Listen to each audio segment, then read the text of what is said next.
ദയവ് ചെയ്ത് ആരും ബഹളം വെക്കരുത്. ഇന്റർവ്യൂ ഉടൻ ആരംഭിക്കുന്നതാണ്. പിന്നെ ആ ഡ്രൈവറുടെ ജോലിക്ക് ആരെങ്കിലും വന്നിട്ടുണ്ടെങ്കിൽ ദയവ് ചെയ്ത് പിരിഞ്ഞു പോകണം. എക്സ് മിലിറ്ററി കണാരനെ ഡ്രൈവറായി നിയമിച്ചു കഴിഞ്ഞിരിക്കുകയാണ്. ഒന്ന് മാറിക്കോ, ഒന്ന് പോട്ടെ. എവിടേക്കാ? ഞാൻ ബോംബെ. ദയവായി ക്യൂ പാലിക്കുക. ദയവായി ക്യൂ പാലിക്കുന്നില്ല. ദയവായി ക്യൂ പാലിക്കുക. ദയവായി ക്യൂ പാലിക്കുന്നില്ല. എനിക്ക് കത്ത് മുതലാളിക്ക് കൊടുക്കണം, അതിനുവേണ്ടി വന്നതാ. ഞാൻ ഒന്ന് പോട്ടെ. ഇതൊരു സർക്കാർ ഓഫീസ് അല്ല. എടോ, അതിന് ഞാൻ എന്ത് വേണമെന്ന്? പിൻവാതിലൂടെ ഒരുത്തിനെയും വിടില്ല. എനിക്ക് ചെവി കിട്ടൂടെ, ഞാൻ പൊട്ടനാ. മാറിക്കോ. ആഹാ, നിനക്കെന്നെ മനസ്സിലായില്ലല്ലേ?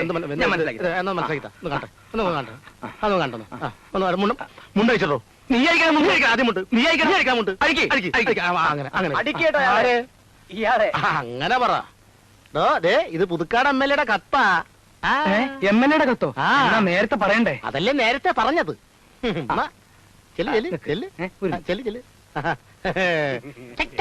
നീ ചിരിക്കണ്ട. നീ ചിരിക്കാറാകുമ്പോ ഞാൻ പറയാൻ കേട്ടോ. അല്ലേ മുതലാളി, ഒരു MLA കണ്ടക്ടർ ജോലിക്കോ? MLA യുടെ കത്ത്. ഇപ്പൊ എങ്ങനെ ഇരിക്കുന്നു? ശ്രീ KP തങ്കപ്പൻ നായർ ബസ് മുതലാളിയായ വിവരം പുതുക്കാട് MLA വരെ അറിഞ്ഞിരിക്കുന്നു. അല്ല, വിളിക്ക. ഇത്രയും സത്യസന്ധനായ ഒരാളെ കണ്ടക്ടർ ജോലിക്ക് കിട്ടുകയില്ലെന്നാണ് MLA എഴുതിയിരിക്കുന്നത്. MLA പറഞ്ഞ ആളല്ലേ, സത്യസന്ധതയൊക്കെ കണക്ക് തന്നെ ആയിരിക്കും.